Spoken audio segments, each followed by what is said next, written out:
Hey guys, welcome back to my channel. কেমন আছেন সবাই? আশা করি সবাই ভালো আছেন।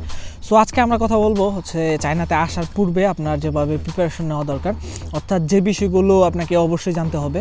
তো ফার্স্ট আপনি যে ইউনিভার্সিটিতে আসবেন, অর্থাৎ আপনি যে ইউনিভার্সিটিতে অ্যাপ্লাই করবেন, সেই ইউনিভার্সিটি সম্পর্কে আপনার একদম ধারণা থাকতে হবে, ফুল ধারণা থাকতে হবে। এখন ইউনিভার্সিটিটা কি প্রাইভেট না গভর্নমেন্ট, অথবা আপনার ইউনিভার্সিটিতে কি পে করতে হবে, বা আপনার ইউনিভার্সিটিতে কি ফুল ফি স্কলারশিপ, এই জিনিসগুলো আপনার মাস্ট জেনে আসবেন। কারণ দেখা যায় যে অনেক স্টুডেন্ট তার ইউনিভার্সিটির সম্পর্কে কিছুই জানে না। এজেন্সির মাধ্যমে আসা হয়, তো ওরা ইউনিভার্সিটির নামও জানে না, ইউনিভার্সিটি সম্পর্কে কোনো কিছুই জানে না। বাট ইউনিভার্সিটিতে আসার পরে ধরা খায় যে আসলে ওই যে ইউনিভার্সিটিতে আসতে চাইছিল, বা কান্ট্রি র্যাঙ্কিং, তারপরে উনি যেরকম মান চাইছিল ইউনিভার্সিটি আসলে ওইরকম পায়নি, বা টাকার বিষয়টা দেখা যায় কিছু কিছু ইউনিভার্সিটিতে পেমেন্টটা অনেক হাই হয়, আবার কিছু কিছু ইউনিভার্সিটিতে দেখা যায় যে ফুল ফ্রি স্কলারশিপে পাওয়া যায়। তো দেখা যায় একই বেসের স্টুডেন্ট বা একই রেজাল্টের স্টুডেন্ট, বাট কেউ ফুল ফ্রি স্কলারশিপে পড়াশোনা করতে পারতেছে, আবার কেউ দেখা যাইতেছে যে অনেক টাকা পে করে পড়তে হইতেছে। তো এই জিনিসগুলো আপনাদের অবশ্যই খেয়াল রাখতে হবে যখন আপনারা চায়নাতে অ্যাপ্লাই করবেন বা আসার জন্য চিন্তা করবেন।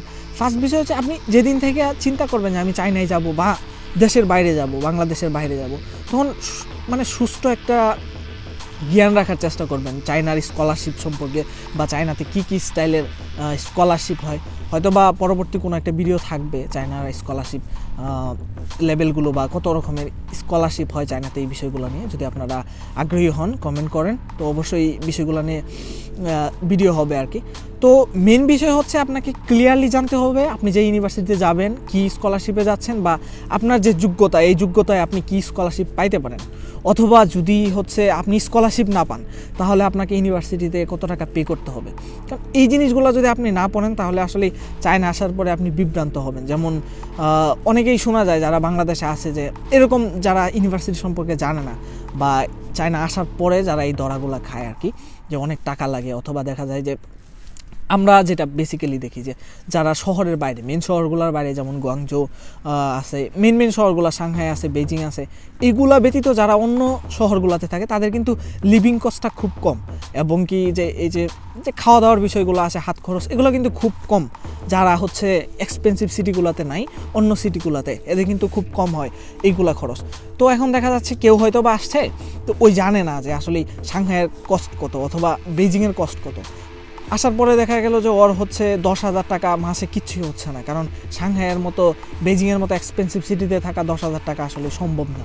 তো এই বিষয়গুলো হয় কি, যে যারা নিম্ন সিটিতে আছে ওরা কিন্তু 10,000 টাকা দিয়ে অনেক ভালো চলতেছে, কিন্তু যারা হাই লেভেল সিটিতে আছে ওরা কিন্তু 10,000 টাকা দিয়ে কোনোভাবেই চলতে পারতেছে না। তো তখন দেখা যায় যে কিছু কিছু মানুষ কমেন্ট করে যে আসলে এগুলো ভুয়া, যে 10,000 টাকা দিয়ে চায়নাতে পড়াশোনা করা যায় না, বা লিভিং কস্টটা খরচ করা যায় না। আবার দেখা যায় যে কিছু কিছু ইউনিভার্সিটি, যেগুলো ইউনিভার্সিটি আছে ফুল ফ্রি স্কলারশিপ, ফ্রিতে পড়াশোনা করা হচ্ছে, হয়তো বা ডিপ্লোমার পরে বা ইন্টারমিডিয়েটের পরে ফুল ফ্রি স্কলারশিপে পড়াশোনা করতেছে। আবার দেখা যায় একই রেজাল্টের বা একই মানের স্টুডেন্টই আবার আসা কিন্তু পে করতে হচ্ছে 1.5 লাখ টাকা বা 1 লাখ টাকা বা 70,000 টাকা পার ইয়ারে পে করে পড়াশোনা করতে হচ্ছে। তো এইগুলো নির্দিষ্ট ইউনিভার্সিটি সম্পর্কে জ্ঞান না থাকার জন্য, অথবা ইউনিভার্সিটি সম্পর্কে না জানার কারণে এই ভুলগুলো হয়। তো এগুলো আসলেই অন্য কারো উপর চাপানোটা ঠিক না, কারণ আপনি যদি ইউনিভার্সিটি সম্পর্কে না জানেন ভালোভাবে, তাহলে এটা ধরা খাবেন, এটা আপনার নিজস্ব। বাট চায়নাতে স্টিল 3,000 টাকা 4,000 টাকা মাসেও লিভিং কস্ট, অর্থাৎ খাওয়া দাওয়ার যে খরচগুলো আছে, এগুলো 3,000 4,000 টাকা হইলেও ফুল ফিল আপ হয়ে যায়, অনেক ভালো খাওয়া যায়। আর সাধারণত যেহেতু চায়নাতে বাংলাদেশিরা বিশেষ করে আমরা সবাই রান্না করে খাই, সো এই ক্ষেত্রে আমাদের কস্ট কিন্তু অনেক কম পড়ে রান্না করে খাইলে, আবার ক্যান্টিন থেকে খাইলে একটু বেশি পড়ে কস্টটা। তো এইগুলা আপনাদেরকে বেসিক্যালি সব ধরনের জ্ঞানগুলো জানতে হবে, যে আসলে কী করলে আপনার টাকা সেভ হবে, বা কোন ইউনিভার্সিটিতে গেলে আপনার পড়াশোনার মান কীরকম থাকবে, ইউনিভার্সিটির র্যাঙ্কিং কীরকম, এরপরে কোন ইউনিভার্সিটিতে কস্ট কীরকম। কিছু কিছু ইউনিভার্সিটি আছে, যেমন ধরেন থাকার বিষয়গুলো কিছু ইউনিভার্সিটিতে আছে যে আপনার টিউশন ফ্রি ঠিক আছে, বাট লিভিং ডরমিটরি যে ফ্রিটা ওইটা কম। তো আপনি ভাবতেছেন যে হয়তো বা এই ইউনিভার্সিটিতে কেন কম আর ওই ইউনিভার্সিটিতে একই স্কলারশিপ ওই ইউনিভার্সিটিতে আপনি বেশি পাইতেছেন। তো এই বিষয়গুলো হচ্ছে যে আপনার ডরমেটরির যদি টাকা বেশি হয় তাহলে আপনাকে বুঝতে হবে ওই ডরমেটরিতে আপনি 2 জন থাকবেন, হয়তো বা আপনার রুমমেট শুধুমাত্র 1 জন থাকবে। আর হচ্ছে যাদের ডরমেটরিতে টাকা কম থাকবে এদের ক্ষেত্রে দেখা যায় যে 4 জন থাকতে হবে এক রুমে। তো এই জিনিসগুলো কিন্তু আপনাদের জানতে হবে যে আপনি যদি 2 জনে শেয়ার করে রুমে থাকেন ওইটাতে কিন্তু কস্ট বেশি, আর আপনি যখন 4 জন শেয়ার করে রুমে থাকবেন তখন কিন্তু আপনার এই কস্টটা এমনিতেই কমে আসবে।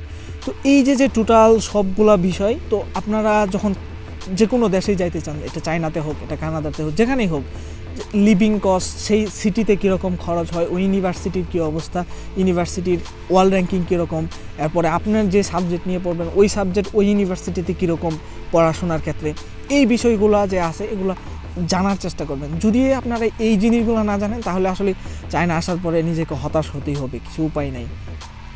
আর এইগুলাই হচ্ছে মেইন বিষয়। তো এটা হচ্ছে আপনার প্রিপেয়ার, চায়না আসার পূর্বে আপনাকে বেসিক্যালি যেই প্রিপেয়ারগুলো হওয়া উচিত, তো এই হচ্ছে মেইনলি বিষয়।